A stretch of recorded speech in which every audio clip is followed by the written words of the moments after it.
The first time she woke up, she couldn't remember her name. That should have been a warning sign. In hindsight, that should have been the moment she understood that nothing about the story was going to be what it seemed. But when you're broken and bleeding and someone is offering you herbal poultices and wine, and a bed in a hidden monastery that doesn't smell like the stone and fear of a palazzo dungeon, you don't ask questions. You don't wonder why a stranger, a man of obvious noble bearing, is helping you. You just accept it like providence and try not to think about the cost. Her name was Sera. Came back to her slowly in pieces. 28 years old. Former lady's companion to the Medici household in Florence. A werewolf whose wolf had been caged for 7 years. The one who'd found her, whose name was Kade, had discovered her in the forests outside Florence, 3 days after her escape from the Ravello palazzo. She'd been half dead from blood loss and magical poisoning. The binding collar still burning against her neck with silver-traced runes designed to suppress her wolf form and break her will. The collar's magic had done something worse than pain. It had made her forget what it felt like to be a wolf. Made her forget the connection to her animal nature. Made her feel only human and broken. He'd carried her to what he called a sanctuary. A hidden monastery tucked into the mountains, disguised as a hermitage, equipped with alchemical medicines and warded chambers and everything needed to heal away from the eyes of those who hunted her. Before Kade found her, there was the Ravello palazzo and 7 years of captivity. Sera didn't like to think about those years. Her mind had developed a protective mechanism where the memories came in fragments instead of coherent sequence. It was easier that way. Easier to survive when you weren't constantly reliving the ways in which her wolf had been systematically broken. But the memories were there, lurking beneath the surface. The nobleman who'd claimed her. The mate bond that had locked her consciousness to his, making disobedience physically impossible. The silver collar inscribed with binding runes that suppressed her wolf form and amplified her biological compulsion to submit. She'd been traded by her own bloodline. Her father, keeper of one of Florence's lesser werewolf families, had decided to strengthen alliances with the more powerful Ravello house. The agreement had been simple. His daughter's hand in bonding, sealed with blood magic and family honor. She'd been given away like a negotiated trade in cloth or spices. No one had asked her opinion.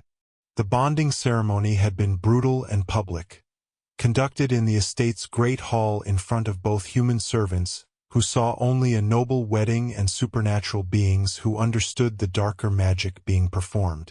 She'd felt the moment the mate bond snapped into place.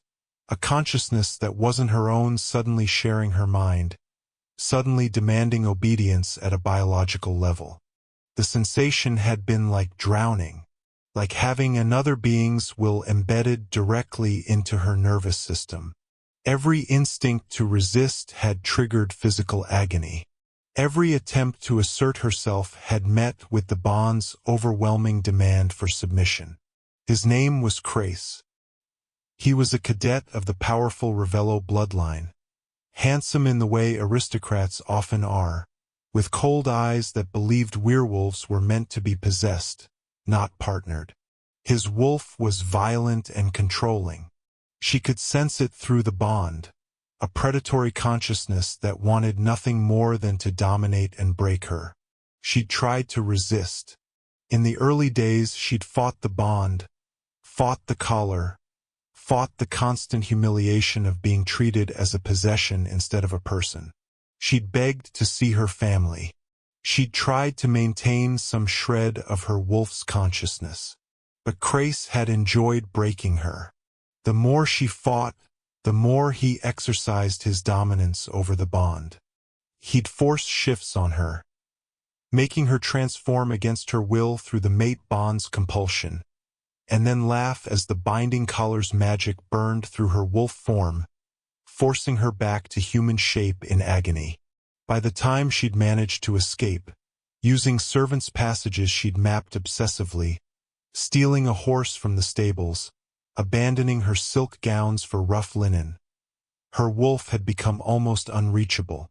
She could sense it inside her, but it felt broken, terrified, as unwilling to surface as she was to try forcing it to.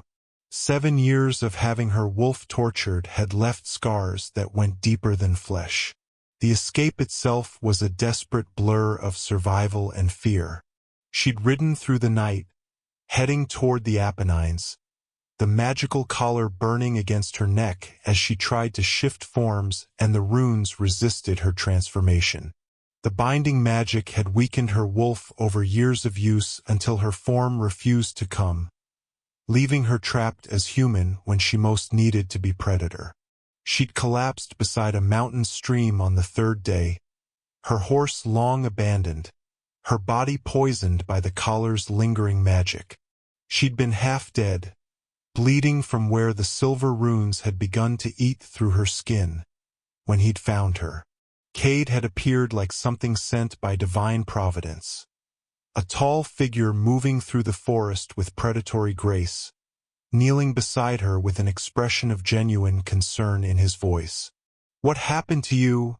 he'd asked in Italian, and there had been something in that question that her desperate mind had wanted to believe, that here was someone who actually cared. She tried to explain between gasping breaths. The Ravello palazzo, Crace and his violent wolf, the binding collar, the mate bond that had made her nothing but an extension of his will. 7 years of having her consciousness constantly violated by another being's presence in her mind. Kade had listened to all of it, his expression growing darker with each detail.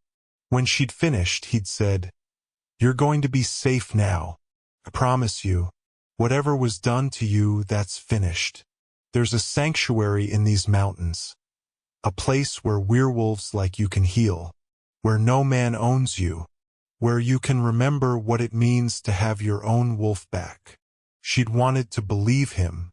More than that, she'd needed to believe him. Because without that belief, without the hope that she could recover what Crace had broken inside her, she would have just died there on that mountainside. So she'd let him carry her through the forests, and for the first time in 7 years, she'd allowed her wolf to hope. For the first 2 weeks, Kade had been exactly what she needed. He'd tended her wounds carefully, using alchemical preparations to heal the burns from the collar. He'd brought her herbal teas and wine mixed with medicines that helped with the nightmares. He'd given her a chamber in the hidden monastery with a real bed and windows that looked out at the mountains. But more importantly, he'd done something Crace had never done. He'd explained how to begin reconnecting with her wolf. "The collar's magic has traumatized your wolf form," he'd told her, sitting beside her bed with candlelight casting shadows across his face. "She's retreated deep inside you because she's terrified. But she's still there. Your wolf hasn't died. She's just hiding. And with patience and healing, she can come back." He'd taught her meditation techniques, old werewolf methods that were supposed to help rebuild the connection to her animal nature. He'd explained that the trauma had fractured the bond between her human mind and her wolf consciousness, and that healing meant learning to listen to her wolf again instead of being controlled by it or having it controlled by others. It had seemed like genuine help, like someone who actually understood what had been taken from her. By the 3rd week, he'd suggested she meet the others. There were 6 of them, all female, all werewolves, all wearing the marks of abuse in different ways. One had scars covering her back from repeated forced transformations by previous alpha. Another's eyes had a haunted quality that spoke of years spent fighting a mate bond. A third moved with the stiffness of someone whose wolf had been injured so badly she couldn't shift properly anymore.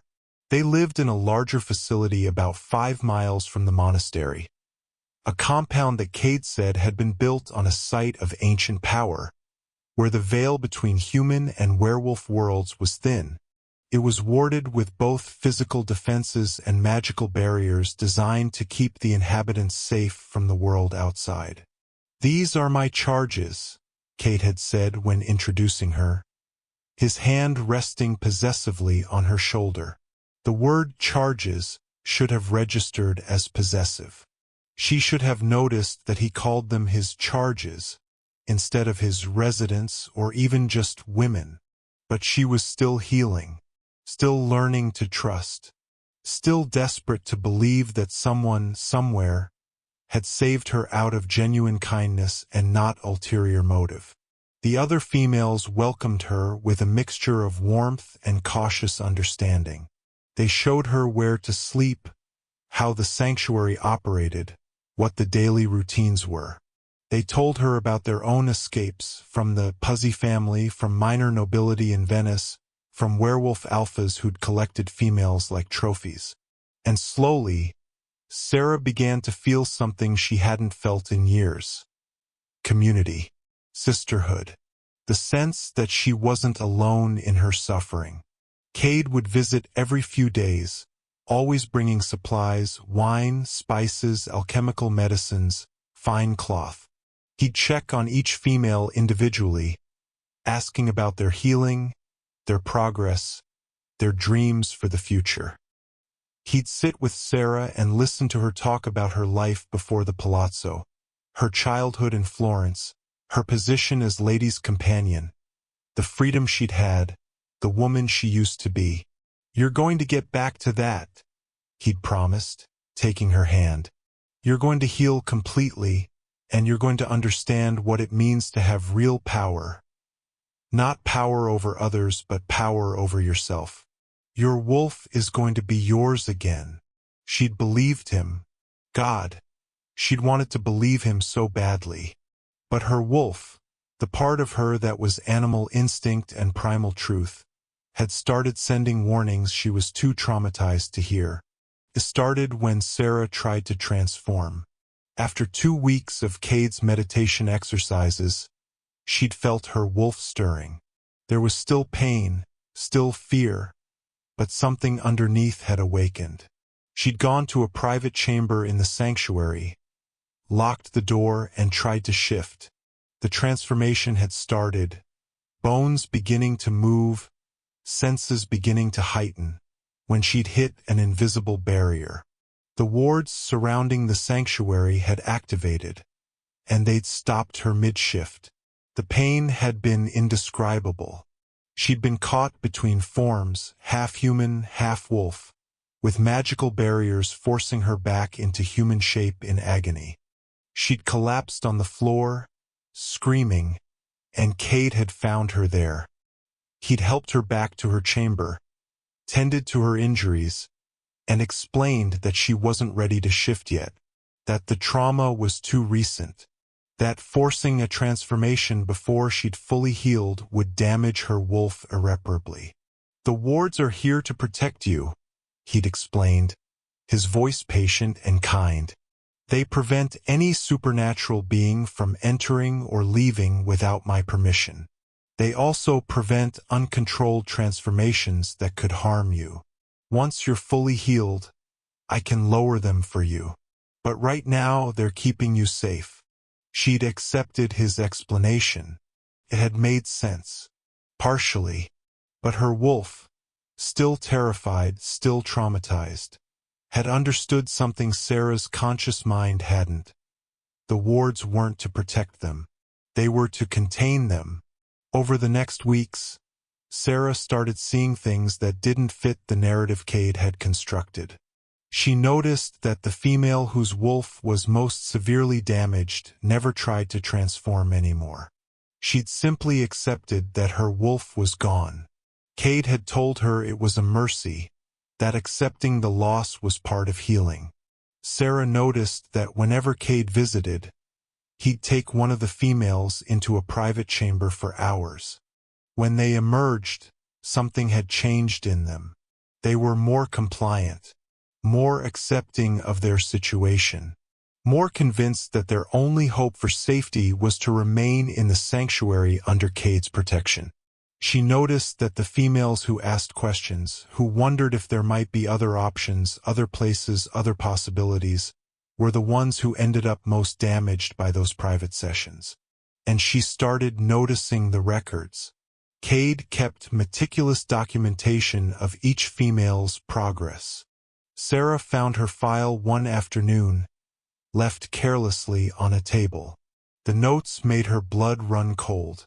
Sera, strong wolf form, good capacity for recovery, excellent physical specimen. High intelligence is problematic. Recommend continued psychological conditioning and deepening of trauma-based dependency.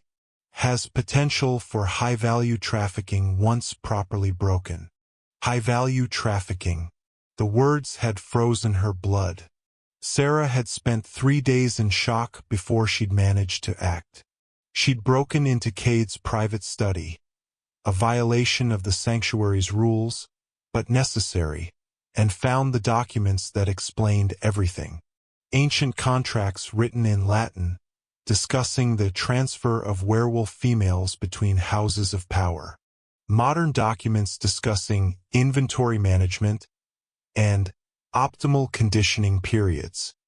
Ledgers tracking payment for delivered merchandise. And photographs, daguerreotypes showing females from the sanctuary, alive and present in the sanctuary, posed beside the very alphas they'd supposedly escaped from. Mira, who'd disappeared 3 months ago. Lyra, who'd left to visit her family. Dozens of others. But the most damning discovery had been Kade's true name.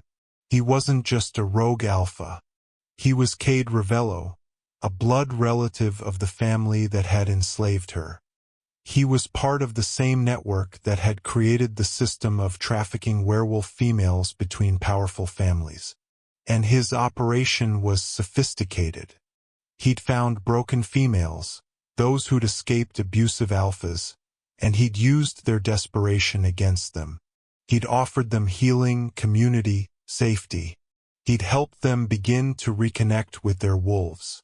And then, when they'd started to recover and become valuable again, he'd sold them back to the families they'd escaped from.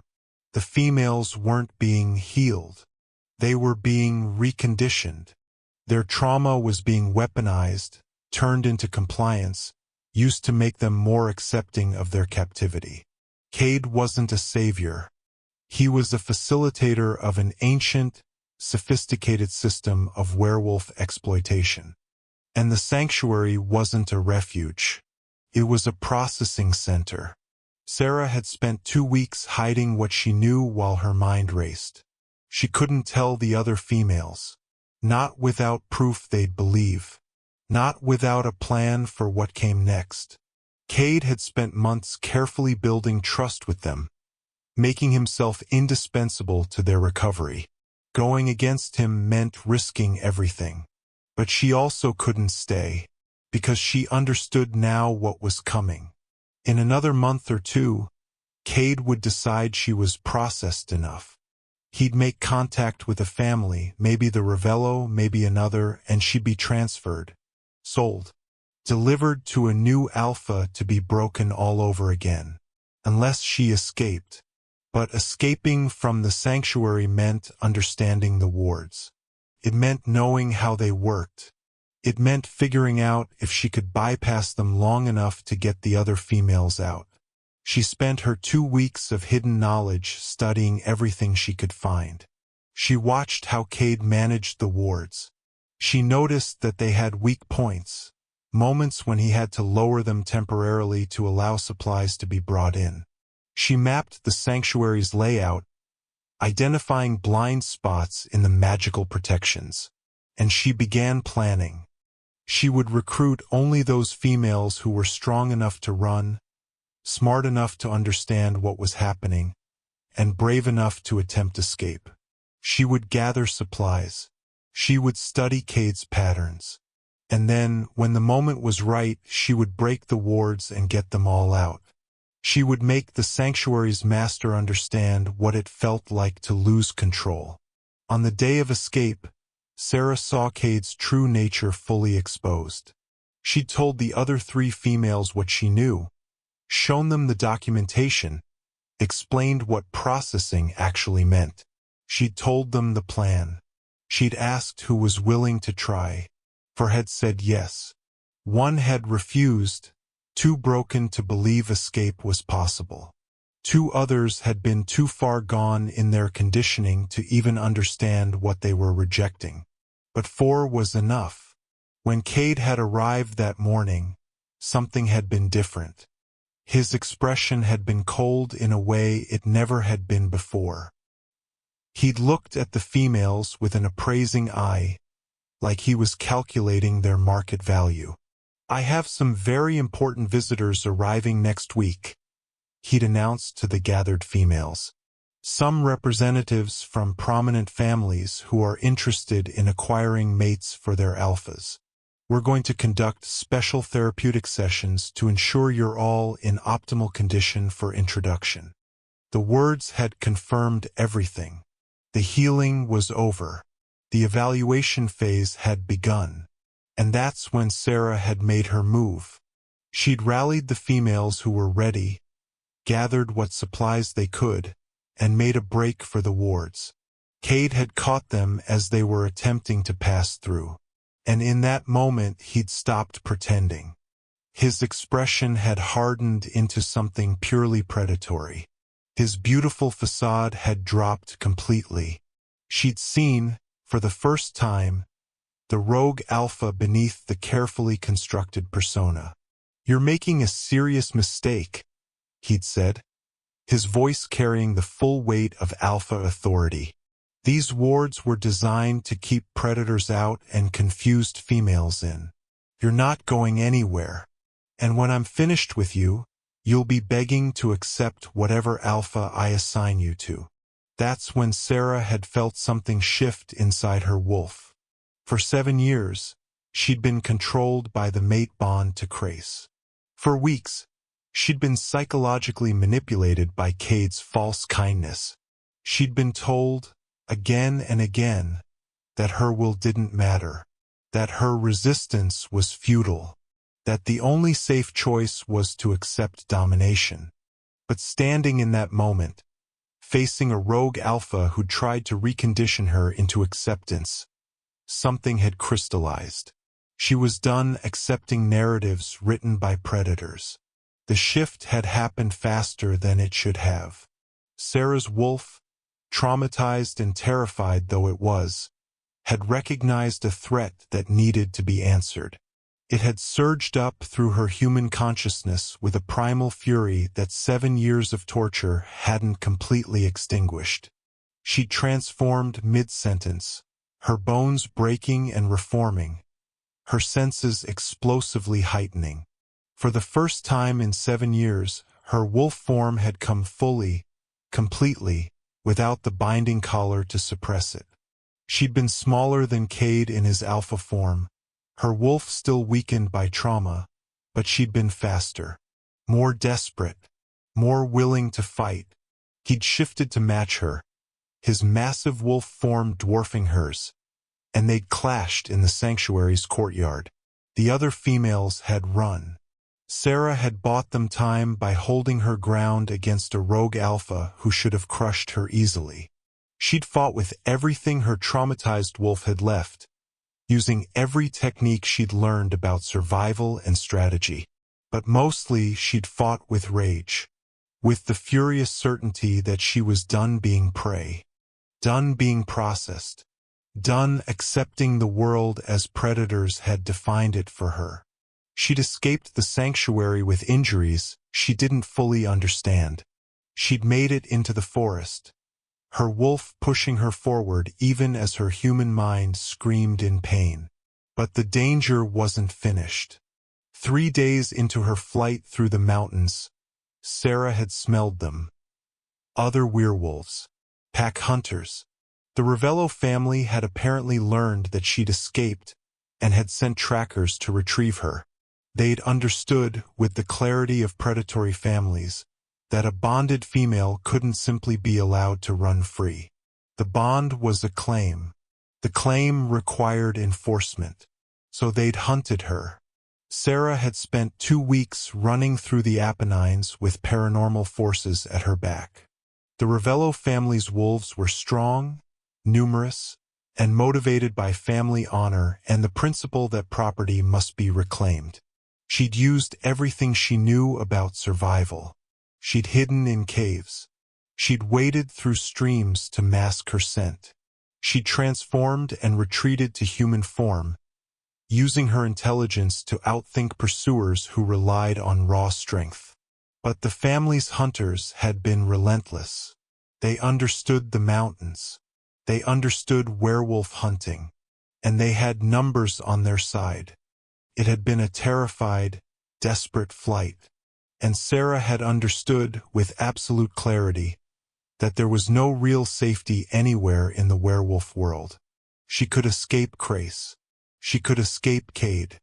But the system that allowed predators to traffic in broken females would never let her go.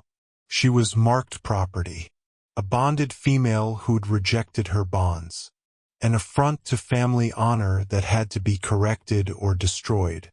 By the time she'd reached Perugia, Sera had stopped running from paranormal hunters. The scent of civilization, of humans, of ordinary life, of the world beyond werewolf politics, had called to her with a desperation she couldn't ignore. She'd hidden herself among humans, adopted a human name, and tried to disappear into the ordinariness of town life. The Ravello family's hunters had lost her scent at the city walls. Werewolves moved through human civilization carefully, aware that exposure was dangerous. They couldn't simply hunt through a crowded town without risking being seen, being questioned, being exposed. So they'd withdrawn. The hunt had ended when she'd crossed the threshold into human society. But the safety was fragile, incomplete. She could be found at any moment if the family decided the claim was important enough to risk exposure. She'd found work at an inn. She'd begun rebuilding herself. She'd created a new identity as a human woman instead of a marked werewolf. But every moment had carried the knowledge that she was hiding, not truly free. 6 months after escaping the sanctuary, Sera had been working at the inn when Kade appeared on the street outside. He'd simply been there, watching her. A reminder that predators never truly let go of their prey. "Hello, Sera," he'd said when she'd confronted him. "I've been waiting to see if you'd survive this long. You're stronger than most of the females who run. But survival and freedom are different things. You know that, don't you?" He hadn't come to recapture her. He'd simply wanted her to understand the reality of her situation. "The wards are keyed to werewolves," he'd explained. "They kept you contained, but only because you're a supernatural being. Here, in the human world, you're trying to pretend to be human. But you're not. Your wolf is still there. Your scars are still there. And eventually, someone is going to discover what you are. Maybe a family hunter. Maybe an alpha passing through. Maybe just an unlucky human who catches your scent at the wrong moment." The worst part had been that everything he'd said was true. 1 year after beginning a new life in Perugia, Sera had finally understood something Kade and Crace and every predator she'd encountered had missed. Freedom wasn't the absence of threat. It was the choice to keep living despite the threats. She carried scars, psychological, supernatural, physical. She couldn't fully trust. She couldn't fully relax. She couldn't go back to being what she'd been before the bondage. But she was also no longer accepting the narratives that predators constructed. She was no longer believing that acceptance was her only option. She was no longer willing to let others define what she was or what she deserved. Her wolf was still traumatized. The mate bond to Crace would echo in her consciousness for the rest of her life. The knowledge of the supernatural trafficking network would haunt her. The understanding that systems of exploitation were woven into the very structure of werewolf society would never leave her. But she had also reclaimed her will. She had escaped. She had survived. She had chosen herself, again and again, when every structure in her world told her that choosing herself was impossible. The supernatural world would probably never be safe for her. The Ravello family would probably never stop considering her escaped property. Kade would probably always be out there, processing broken females into compliance. But none of that changed the fundamental truth she discovered. She was the only one who got to decide what happened next. Not Grace, not Kade, not her family, not the supernatural hierarchies that had built centuries of systems to control werewolves like her. Just her. And that, she'd learned, was the only freedom that actually mattered. She stood in her small room above the inn's kitchens, candlelight casting shadows across her scarred skin, and allowed herself to believe it. The scars would never completely fade. The fear would never completely disappear. The knowledge of what predators could do would always color her understanding of the world. But underneath all of that was something unbreakable. A will that had survived 7 years of torture. A wolf that had fought back despite being systematically broken. A human consciousness that had refused to accept that captivity was the natural order of things. And as she looked out the window at Perugia spread below her, lights twinkling in the darkness like small rebellions against the night, she understood. This was what it meant to be free. Not the absence of danger. Not the guarantee of safety. Just the knowledge that you alone, not the predators, not the systems, not the people who'd claimed to own you, got to decide what happened next. And tomorrow, when she walked down to the inn to begin another day of work in the human world, she would do it as someone who had chosen that path. Not because she had no other options, but because she'd decided that survival on her own terms was enough.